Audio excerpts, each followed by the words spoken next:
At the beginning of the program, we mentioned the importance of technique when fighting a fire with a portable extinguisher.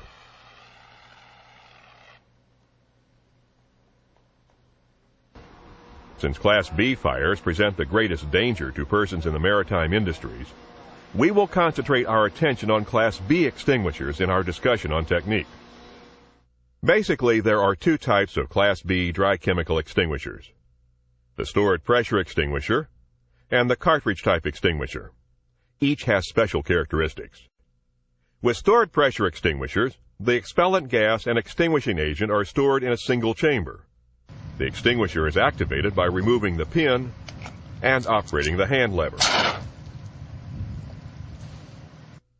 Stored pressure extinguishers are available in sizes ranging from 1 to 30 pounds. The advantage of stored pressure units is that they are stored ready to use and are equipped with a pressure gauge that indicates the pressure inside the storage chamber. Once a stored pressure extinguisher is used, it requires special recharging equipment normally not found aboard ship. The other type of Class B dry chemical extinguisher is the cartridge-operated extinguisher. With this type of extinguisher, the dry chemical agent is stored inside the extinguisher at atmospheric pressure. The expellent gas, on the other hand, is located under pressure in a separate cartridge, located either on the inside or on the outside of the extinguisher.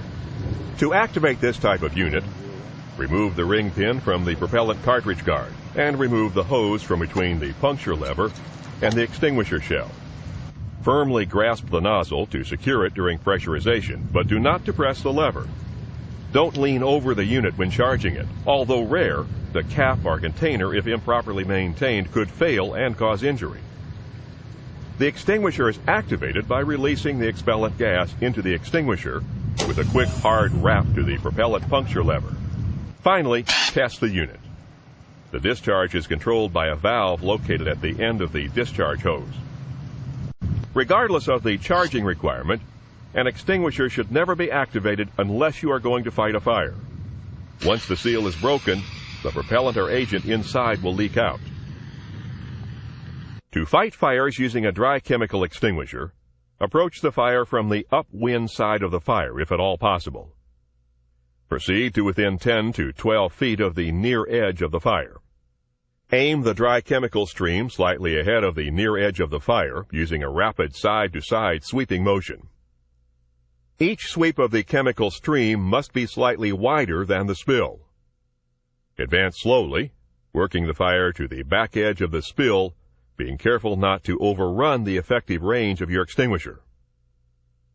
Extinguish any remaining fire at the back edge of the spill by aiming directly at the base of the flame. Apply a constant flow of dry chemical until the fire is completely extinguished. Once the fire is out, back away from the spill area and remain alert for a possible reflash. When a fire involves an obstacle surrounded by flame, the best tactic is to use two extinguishers. Approach the fire from the upwind direction. Move to within approximately 10 to 12 feet of the near edge of the fire. Direct both dry chemical agent streams slightly ahead of the near edge of the fire. Use a side-to-side sweeping motion. Each firefighter should cover 2/3 of the leading edge of the fire, with the dry chemical agent streams overlapping at the center. Advance slowly around each side of the obstacle, while continuing to sweep the dry chemical streams from side to side.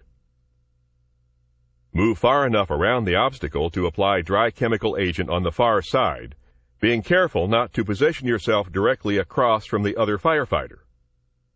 Extinguish the remaining fire behind the obstacle by aiming both dry chemical streams at the base of the fire while maintaining a safe distance from the fire. A flammable liquid fire in depth requires a different technique. First, approach the fire from upwind until you are approximately 10 to 12 feet from the front edge of the fire. Aim the dry chemical at the top edge of the front wall of the pan. Discharge the dry chemical towards the upwind corner of the fire.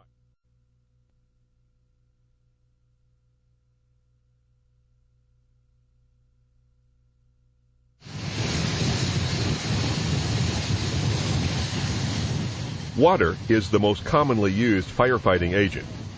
Water cools the fire and provides a means of control. Let's look at a situation where water is used only as a means of control. Here, no agent is used to put out the fire. Instead, water is used to push the fire away from an open valve feeding fuel to the fire. Once the fire is away from the valve, firefighters are able to close the valve and cut off the source of fuel feeding the fire. Control is the common use of water in this example. Of course, water does have its negative properties. Water conducts electricity, so it should be used with extreme caution when fighting electrical fires, and only as a last resort, and only after all electrical power has been turned off. Water reacts violently with certain chemicals such as carbides, peroxides, metallic sodium, and magnesium. Water is heavy, about 8 pounds per gallon, and could create a stability problem if large quantities are used on board. In freezing weather, water may not be available and will freeze, and ice will form, causing slick surfaces and added weight when used on weather decks. And if not used properly, it could serve to spread the fire if improperly sprayed directly into the fuel that's burning. However, it can be effectively used against fire. As with extinguishers, technique is critical to effective hose line use. However, on hose lines, a team of 2 or more people is called for. And as with anything else, they must work as a team.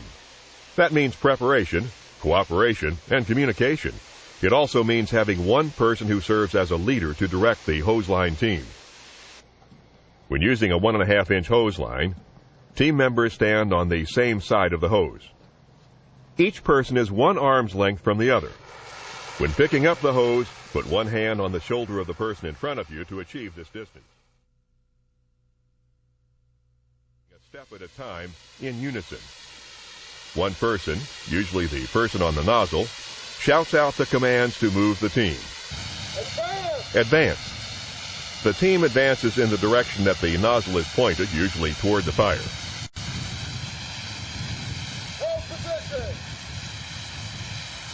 Sidestep left. The hose and the hose team move left. The nozzle direction does not change. Sidestep right. The hose and hose team move right. The nozzle direction does not change. Down on one knee. The hose team goes down on one knee, the knee closest to the hose. Stand up. The hose team stands up. Gooseneck. The hose team gives the nozzle person approximately 2 feet of hose, and the team raises the hose to the nozzle person's shoulder level. The nozzle person then bends the hose, pointing the nozzle towards the deck, and begins a sweeping motion in full fog pattern in front of the hose team. Level off. The hose team brings the hose back to normal use. Prepare to back out. The last person on the hose notifies the person in front of them that they are dropping back. They then drop back about 1 hose length and pick up the hose. Back out. The hose team backs out together.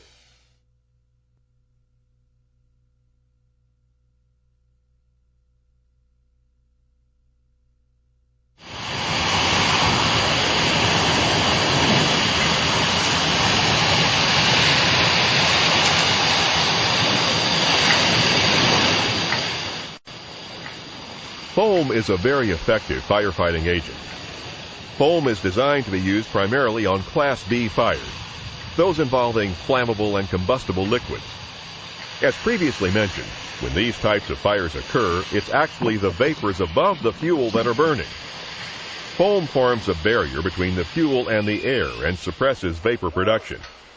It also separates the flame from the fuel and cools the fuel's surface and surrounding hot metal.